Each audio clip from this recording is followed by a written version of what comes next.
to do some desk / chair movement today. But before we get to it, because this often happens from an office, let's just talk about what it looks like when you're seated in a chair at the office, usually with a computer.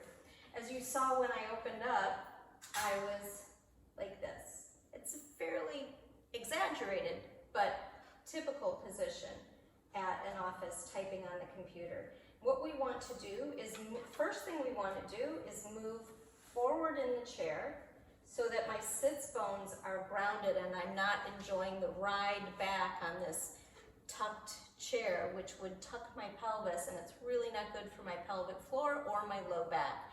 So use your own muscles to keep yourself upright. Stack your shoulders over your pelvis, and it's, in the long run, a much more comfortable and sustainable position to be typing from.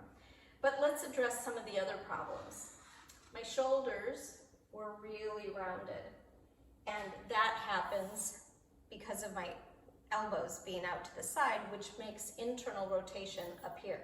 So what we're going to do is that armpit of power idea. I'm going to bring my arms really into more external rotation. That opens up my shoulder, as you can see. So I went from here, and I'm basically doing the armpit of power to get myself in a slightly better position with slightly more open shoulders. Then the last thing is my neck. So I'm here, and that is not stacked. So I'm elongating and tensing my neck in addition to not using the muscles in the front of my neck. So what we want to do is measure where we are. We'll put our fingers like a little measuring tape spread apart, and I'm going to bring my head up and notice that my fingers got all crunched together there in the back. And we really don't want that. We don't want to be cranking the back of our neck. So instead, I'm going to look all the way down and just enjoy an experiment of figuring out how to get my spine to move so that it's only a teeny bit of lifting of my chin and a little bit in the top two fingers. We're coming closer together, but I've got a much more spread out head.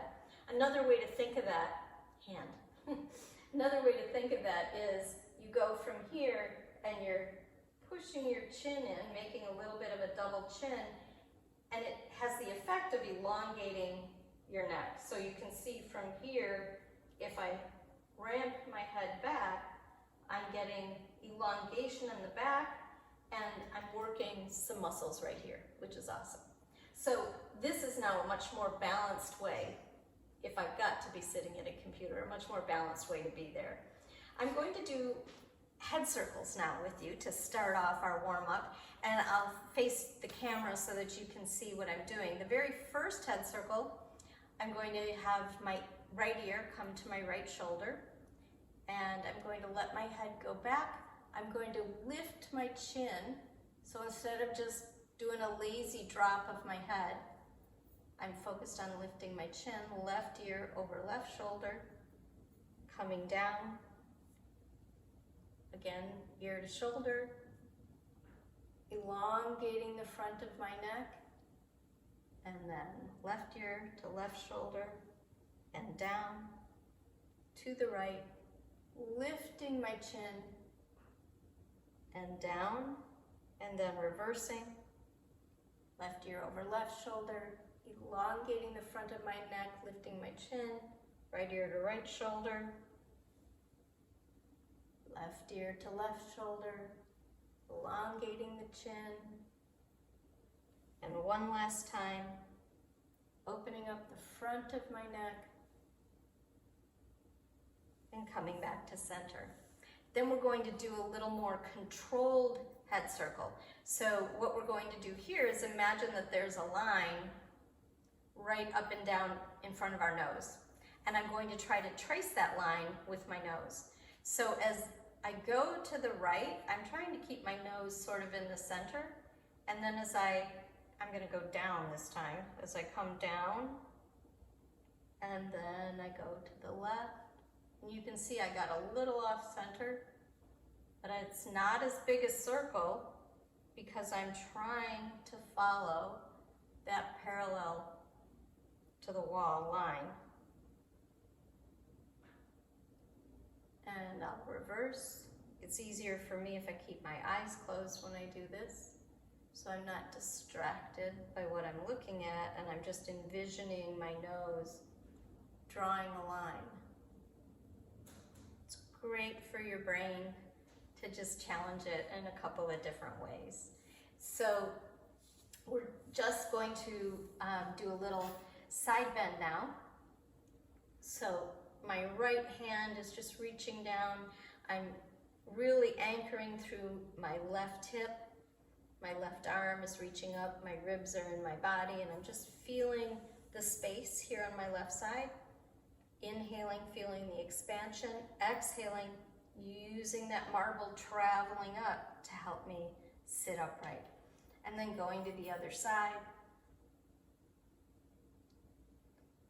Sits bone reaching into the chair, foot reaching into the ground, ribs in my body. Inhaling and exhaling, using that marble traveling up to help me get that core work that really saves your back when you're sitting at a chair. Inhaling into the lungs, exhaling, marble traveling up. And one more time, over to the side, ear to shoulder. Anchoring here, elongating, reaching, and marble traveling up. And we come back. So let's pause for a moment and just take notice of your hip flexors, that pants crease. Even if you're in a skirt, pants crease is still imaginable. So we're just gonna sit. I'm now lighter on my feet. And I'm just imagining that I can relax the muscles right here, the hip flexors, that I can let them go. I can sit heavy on my sits bones, relax the muscles.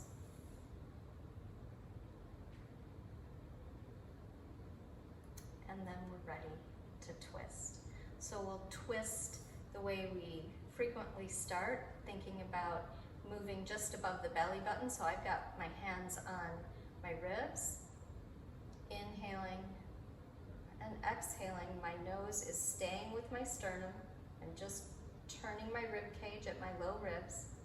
I'm gonna bring my hands up here with an inhale, and on my exhale, I'm going to rotate my upper chest, trying to keep my nose somewhat in line with my sternum. Inhaling and exhaling, turning at the top of my shoulders. And I have let my nose travel a little bit, but I'm not cranking my head behind me. This is a more gentle twist, and you can come back. So hands right here, exhaling, and exhaling again right here. Hands up on my shoulders, exhaling one more time, and coming back to center. This time we'll have our palms up and both arms extended, and we'll just envision the rib cage moving with the spine. So I'm starting to twist just above my belly button. Now my lower ribs are twisting up through my sternum area.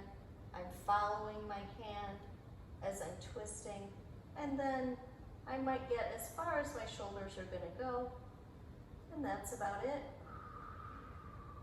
And I come back. And one more time, I'm gonna tuck my fingers a little bit. And coming back. So now we've gotten some really nice movement in our upper body.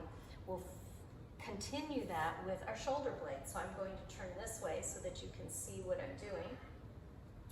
Interlacing my hands and pushing the palms of my hands out while my thumbs are reaching down.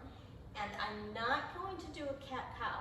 This one is about staying right up on top of your sits bones, and I'm protracting my shoulder blades, and my arms go forward because my shoulder blades protracted. Then I'm going to retract my shoulder blades, and that brings my arms back. So I'm protracting my shoulder blades and retracting. I might even think about a little head ramp so that I don't feel tempted to curl my spine. Just keep the back of my neck really long. Just moving my shoulder blades. And then we'll come out of that, shake out your fingers, and we're going to interlace the other way. So this was my natural way. I'm going to do the opposite, and we are going to do a little reach now. So thumbs are still reaching down. I'm going to slide my left shoulder blade forward and around. I'm twisting to the right and coming back to center. Notice that I'm trying not to move my legs. I'm just moving this right shoulder blade out. My right palm is stretching, and I come back to center. Left palm reaches, trying to keep my knees as even as possible. Coming back to center, and right palm reach, reach, reach, reach. And coming back to center. Now I'm going to turn so that you can see more of me. We are going to have our legs nice and wide. It's almost like a squat, but I've luckily got a chair right here, and we're going to do windshield wipers. So my chair has rotation in it, and right now I'm really wanting not to have my chair rotate. I want it to be my legs in the hip socket, so I'm sort of bracing myself a little bit. Not most optimal, but this is what you have to work with when you're in an office. You don't always get to choose your chair. So we just did some windshield wipers, and I'm really using my core here, but I'm getting movement right at the hip flexor, rotating those femurs around in the hips. Great. I'm going to reset myself so I'm right on top of my sits bones. And now I'm going to open and close my legs. I'm moving back so you can see my feet. And depending on your chair, you might hold on to it. I'm going to internally rotate right up here. Yeah, my feet changed, but I want my brain up here, that I'm externally and then internally rotated, and externally rotated and internally rotated, externally rotated and internally rotated, and external and internal. And just notice how this feels. You are working those inner thighs. Good. Awesome. Last but not least is lunging. I'm moving my chair all the way back so you can see me. Now, some of you with armchairs, it might be a chair like that, and this is definitely more difficult. You might not want to use the chair. Maybe you can find a stool. You might want to hold on to your desk. I'm going to find a little corner of my chair. If I turn it just the right way, let me see, right here. Yep. I can get myself into a lunge with my left bottom cheek supported by the chair. I still want to have my legs be on train tracks, so I don't want one foot behind the other. And I want to do that imaginary tuck of my tail so that I can get my pelvis in neutral. So my pubic bone and my frontal hip bones are in the same plane.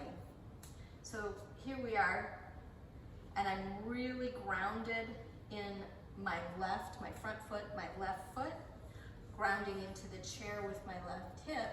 And now I want to elongate my back leg. So my toes are on the ground. Imagine, or just put your hand right behind your thigh and elongate the heel back, but you're moving the thigh bone back into your hand.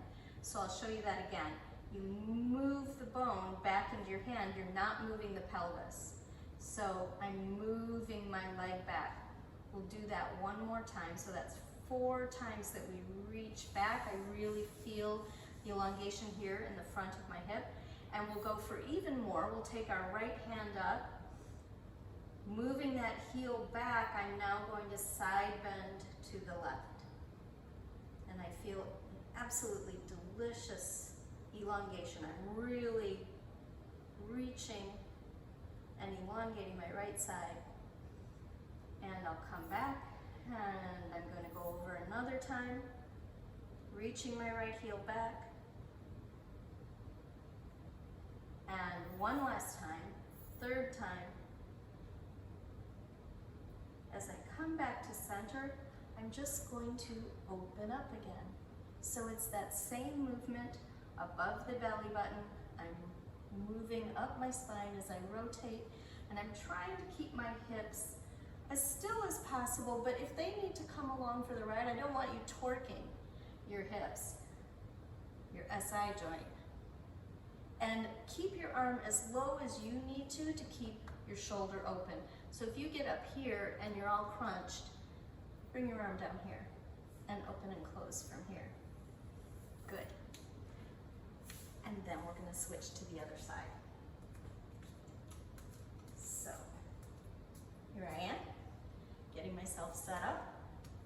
First thing I want to do is tuck my tail, make sure I'm on train tracks, make sure my pubic bone and my frontal hip bones are in the same plane. Then I'm going to move my thigh back into my hand. I'll do that 4 times. Really grounding into my right hip. Good, I've got that. I'm gonna bring my arm up, my left arm, elongating the left side of my body. I'm not gonna collapse into the right side of my body. Really anchoring down, pressing down my right foot, reaching my left foot heel back, and come back. And we'll do it again. Left heel reaches back, ribs are in my body. And I come back. One last time. Still really anchored, this foot and hip, and we're going to open out and come back. So again, depending on your body, you might be opening up down here. You might be opening up at shoulder height. Either way, you're in external rotation and your thumb is leading the way. And then you come back, and we're just going to sit for a moment and close our eyes, thinking once again about the pants crease. I am envisioning in my mind's eye that as I inhale, I can feel everything relax, and as I exhale, I've still got that little bit of reflexive engagement coming as I envision a marble traveling up from my pubic bone, bringing the air out. So I inhale and everything relaxes and expands, and I exhale, force the air out and a little bit of tightening of my reflexive core. Now I imagine that my hip flexors react and relax as I inhale. And as I exhale, my reflexive core tightens, but my hip flexors, I want to keep them relaxed. So one more time, inhaling, feeling your body expand in all directions, and then exhaling, the air goes out. We still stay relaxed right here. Ramp my chin.